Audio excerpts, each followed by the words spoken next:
Hello नमस्कार आदाब सत श्री अकाल और अस्सलाम वालेकुम। मैं हूं मोहम्मद अहमद काज़मी, लेकर आया हूं आपका पसंदीदा कार्यक्रम नज़र दुनिया पर। इजराइल और ईरान के बीच तनाव बढ़ने के साफ इशारे हैं। इजराइल ने धमकी दी है कि अगर इजरायलियों और यहूदियों के खिलाफ दूसरा मुल्कों में हमले बढ़े तो वो ईरान में सबसे ऊंची सतह पर फैसला लेने वालों के खिलाफ जवाबी कार्रवाई करेगा। साथ ही उसका कहना है कि रूस ईरान को ऐसे हथियार दे सकता है जिससे इजराइल के वजूद को खतरा बढ़ेगा। दूसरी तरफ इजराइल और सऊदी अरब के बीच बातचीत बढ़ने का इशारा है। एक इंटरनेशनल कॉन्फ्रेंस में शरीक होने के बहाने इजराइल के कुछ नुमाइंदे सऊदी अरब पहुंचे हैं। उधर एक अमेरिकी मैगजीन का कहना है कि आयतुल्लाह खामेनाई ईरान को वेस्ट एशिया में सबसे बड़ी ताकत बना देंगे। साथ ही तेहरान में एक अहम मीटिंग में आयतुल्लाह खामेनाई ने ईरान और इलाके के मुल्कों के खिलाफ एक बड़ी अमेरिकी साजिश से पर्दा उठाया है। उधर इजराइल के अंदर नेतन्याहू के ड्राइवर ने प्रोटेस्ट करने वालों पर कार चढ़ा दी। खबरें काफ़ी अहम हैं, आखिर तक ज़रूर देखें। अगर आपने अभी तक media star world YouTube channel subscribe नहीं किया है तो सब्सक्राइब कर लें और घंटी दबाना ना भूलें ताकि हमारी हर नई वीडियो का नोटिफिकेशन आप तक पहुंच सके। इजराइल की खुफिया एजेंसी मोसाद के सरबराह डेविड बर्निया ने ईरान को धमकी दी है कि अगर इजरायलियों और यहूदियों को टेररिज्म से नुकसान पहुंचाया गया तो ईरान के सबसे ऊंचे टारगेट को निशाना बनाया जाएगा। टाइम्स ऑफ इजराइल के मुताबिक बर्निया ने दावा किया है कि ईरान ने दुनिया भर में टेररिज्म को बढ़ावा दिया है। साल भर में 27 हमले नाकाम किए गए हैं। अगर इजरायलियों और यहूदियों को निशाना बनाया गया तो इजराइल तेहरान के दिल में जवाबी हमला करेगा। उनका इशारा साफ आयतुल्लाह खामेनाई की तरफ है। साथ ही उन्होंने कहा कि रूस ईरान को ऐसे हथियार भेज सकता है जो इजराइल के वजूद को खतरे में डाल देगा। डेविड बर्निया ने संडे को हर्जलिया में रिचमैन यूनिवर्सिटी में institute for counter terrorism policy ICT की सालाना कॉन्फ्रेंस में बोलते हुए ईरान के लीडर्स को धमकी दी कि अगर दुनिया भर में ईरान सरकार के जरिए बढ़ते हुए टेररिस्ट हमलों के तहत इजरायलियों या यहूदियों को नुकसान पहुंचाया गया तो उन्हें इसकी सीधी कीमत चुकानी होगी। उन्होंने आयतुल्लाह खामेनाई की तरफ इशारा करते हुए कहा कि टेररिस्ट हमले लीडर के सियासी हुक्म के मुताबिक कराए जा रहे हैं। उन्होंने कहा कि ईरान की खुशकिस्मती है कि उनकी टेररिस्ट कोशिशों को नाकाम कर दिया गया है। उन्होंने आगे कहा कि उनके लिए खुशकिस्मती क्योंकि अभी तक हम सिर्फ हमलों में शामिल लोगों और उन्हें भेजने वालों तक ही पहुंच पाए हैं। आपको बता दूं कि आयतुल्लाह खामेनाई ईरान के सुप्रीम लीडर हैं जिनकी हैसियत मुल्क और सरकार के सरपरस्त की है और उन्हें सुप्रीम लीडर कहा जाता है। टाइम्स ऑफ इजराइल के मुताबिक ईरानी हुकूमत के जरिए पैदा खतरों और उन खतरों को नाकाम करने के लिए इजराइल के मजबूत इरादे पर रोशनी डालते हुए बर्निया ने कहा कि इजराइल रूस के जरिए ईरान को एडवांस हथियार बेचने के बारे में फिक्रमंद है जो इजराइल के वजूद को खतरा पैदा कर सकते हैं। बर्निया ने बताया कि इंटरनेशनल खुफिया कम्युनिटी में मोसाद और उसके साथियों ने पिछले साल मुख्तलिफ मुल्कों में यहूदियों और इजरायलियों के खिलाफ 27 ईरानी हमलों को नाकाम किया है और उन्होंने ऐलान किया कि अगर इजरायलियों या यहूदियों को नुकसान पहुंचाया गया तो इजराइल ईरान से अलग कीमत वसूल करेगा जिसमें हमलों के पीछे फैसले लेने वालों को निशाना बनाना और तेहरान के दिल में हमला करना शामिल है। जिन दस्तों को पकड़ा गया है उनके साथ जो हथियार जब्त किए गए हैं उन सभी के मकसद साफ थे। उन्होंने कहा कि ये कोशिश पूरी दुनिया में यूरोप, अफ्रीका, फार ईस्ट और साउथ अमेरिका में हुई है। ये सब ईरान के कहने पर और निगरानी में हो रहा है। हम दुनिया भर में यहूदियों और इजरायलियों को नुकसान पहुंचाने की कोशिशों में काफ़ी इजाफा देख रहे हैं और हम इस वक्त भी ईरानी और प्रॉक्सी दस्तों का पीछा करने के लिए काम कर रहे हैं ताकि उन्हें दुनिया भर में यहूदियों और इजरायलियों को मारने से रोका जा सके। मोसाद के सरबराह डेविड बर्निया ने आगे कहा कि वक्त आ गया है कि ईरान से अलग तरीके से कीमत वसूली जाए और तफसील से बताया कि किसी भी तरह से इजरायलियों और यहूदियों को नुकसान पहुंचाना प्रॉक्सी तरीके से ईरानियों के ज़रिए या इजराइल में गैर कानूनी पहुंचाए गए ईरानी हथियारों के ज़रिए सरगर्मियां बढ़ेंगी। उन्होंने कहा कि ईरानी सरकार के पास अब इनकार के लिए कोई जगह नहीं है और सबसे बढ़कर उसे कोई छूट नहीं है। ईरान और रूस के बीच बढ़ते कोऑपरेशन का जिक्र करते हुए बर्निया ने कहा कि ईरान का इरादा रूस को ड्रोन के अलावा छोटी और लंबी दूरी की मिसाइलें मुहैया करने का है जो उसने यूक्रेन पर हमले के लिए रूसी फौज को बेची हैं। फरवरी 2022 में शुरू हुए हमलों के बीच वेस्टर्न मुल्कों के जरिए ईरान को हथियार एक्सपोर्ट करने के खिलाफ वार्निंग देने के बावजूद तेहरान से सैकड़ों हथियारों की डिलीवरी हासिल करने के बाद रूस ईरान में बने शहीद 136 ड्रोन का इस्तेमाल कर रहा है। बर्निया ने ज्यादा तफसील बताए बिना कहा कि जंग के बीच रूस को मिसाइलें मुहैया कराने की ईरान की कोशिशों को भी नाकाम कर दिया गया है। बर्निया ने कहा कि हमारा डर यह है कि रूसी ईरानियों को बदले में एडवांस हथियार सौंप देंगे जो यकीनी तौर पर हमारे अमन और शायद हमारे वजूद को भी खतरे में डाल देंगे।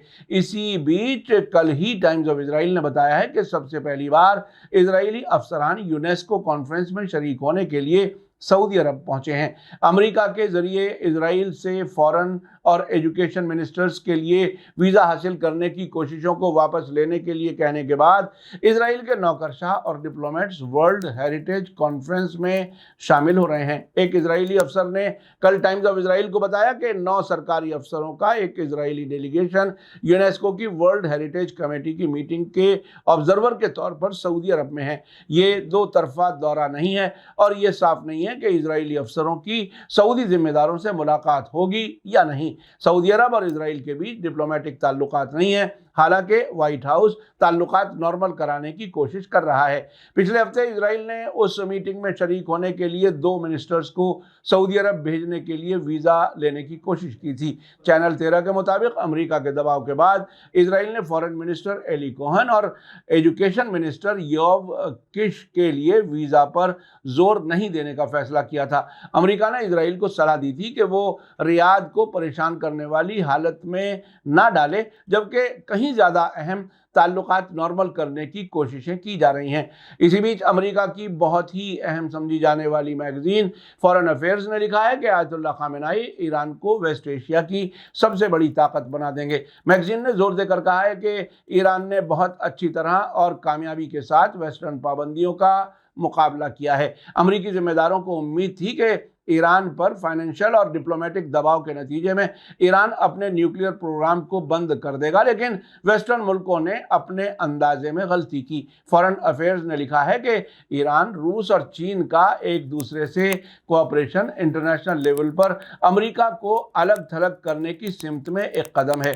इसी तरह तेहरान, बीजिंग और मॉस्को के दरमियान होने वाले कोऑपरेशन की तरफ इशारा करते हुए लिखा गया है कि ईरान और चीन ने सन 2021 में सभी फाइनेंशियल मैदानों में 25 साल के समझौते पर दस्तखत किए हैं। फॉरेन अफेयर्स के मुताबिक 2022 के शुरुआती 10 महीनों में ईरान को रूस के एक्सपोर्ट में 27% का इजाफा हुआ है और दोनों मुल्कों ने ईरानी गैस से मुताल्लिक $40 अरब का इन्वेस्टमेंट करने के समझौते पर दस्तखत किए हैं। इंटरनेशनल लेवल पर ईरान के साथ कोऑपरेशन की सतह में इजाफा हुआ है और अभी हाल ही में ब्रिक्स में ईरान की मेंबरशिप से ये बात कंफर्म हो गई है। इसी बीच तेहरान से खबर है कि सुप्रीम लीडर आयतुल्लाह खामेनेई ने बताया है कि दुनिया में कैसा बदलाव आ रहा है। ईरान के सिस्तान बलूचिस्तान सूबे और साउथ खुरासान सूबे से आने वाले बड़ी तादाद में लोगों ने तेहरान में इमाम खुमैनी इमाम बारगाह में आयतुल्लाह खामेनेई से मुलाकात की। इस मौके पर आयतुल्लाह खामेनेई ने कहा कि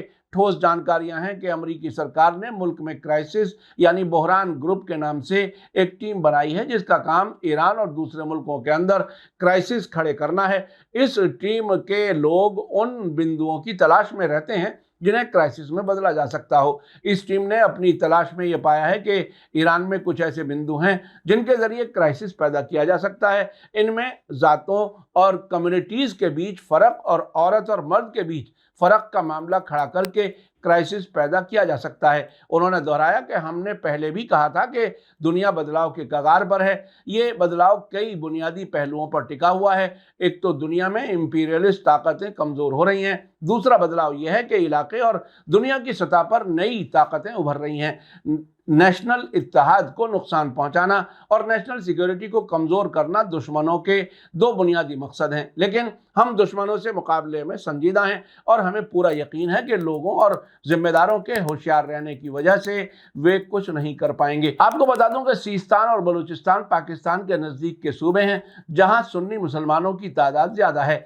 आयतुल्लाह खामेनेई ने कहा कि फाइनेंस की नज़र से अमेरिका की ताकत घट रही है और सरकारों को बदलने में अमेरिका अपनी कमजोरी को समझ चुका है। और उन्होंने सीरिया और अफगानिस्तान को मिसाल के तौर पर पेश किया और कहा कि बाकी साम्राज्यवादियों का भी यही हाल है। जैसा कि आजकल मुख्तलिफ अफ्रीकी मुल्कों में फ्रांस के खिलाफ अवामी मूवमेंट जारी है। अमरीकी साजिश सिर्फ ईरान तक महदूद नहीं है। अमरीका के पास आज इलाके में इराक, सीरिया, लेबनान, यमन और अफगानिस्तान, यहाँ तक के खाड़ी के उन मुल्कों के खिलाफ भी प्लान हैं जो उसके पुराने दोस्त हैं। उधर इजराइल में बेंजामिन नेतन्याहू सरकार के खिलाफ लगातार माहौल बन रहा है। जुडिशल ओवरहॉल के खिलाफ प्रोटेस्ट की वजह से नेतन्याहू को बहुत गुस्सा है। हालिया वाकये में प्राइम मिनिस्टर नेतन्याहू के ड्राइवर ने प्रोटेस्ट करने वालों पर गाड़ी चढ़ा दी।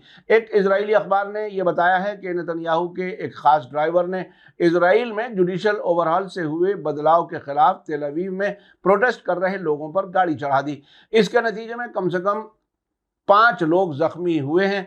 इनमें से 2 की हालत नाजुक है। जिस वक्त प्रोटेस्ट करने वालों ने तेल अवीव में आयलोन हाईवे पर रुकावट खड़ी की तो एक तेज रफ्तार कार उनके ऊपर चढ़ गई। इस वाक़े के बाद प्रोटेस्ट करने वालों का गुस्सा 7वें आसमान पर पहुंच गया और उन्होंने नेतन्याहू का पुतला भी फूंका।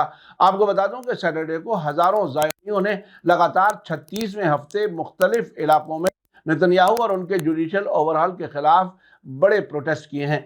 मीडिया स्टार वर्ल्ड लगातार नजर बनाए हुए है। इसी के साथ मुझे दीजिए इजाजत। आज का एपिसोड कैसा लगा कमेंट्स में जरूर लिखें। थैंक यू, धन्यवाद, शुक्रिया। जय भारत, जय हिंद। मीडिया स्टार वर्ल्ड के और वीडियो देखने के लिए हमारे चैनल को सब्सक्राइब करें और सीधे नोटिफिकेशन पाने के लिए बेल आइकन दबाएं। और अगर हमारी खबर सच्ची और अच्छी लगे तो अपने व्हाट्सएप, इंस्टाग्राम, फेसबुक और ट्विटर अकाउंट पर जरूर शेयर करें।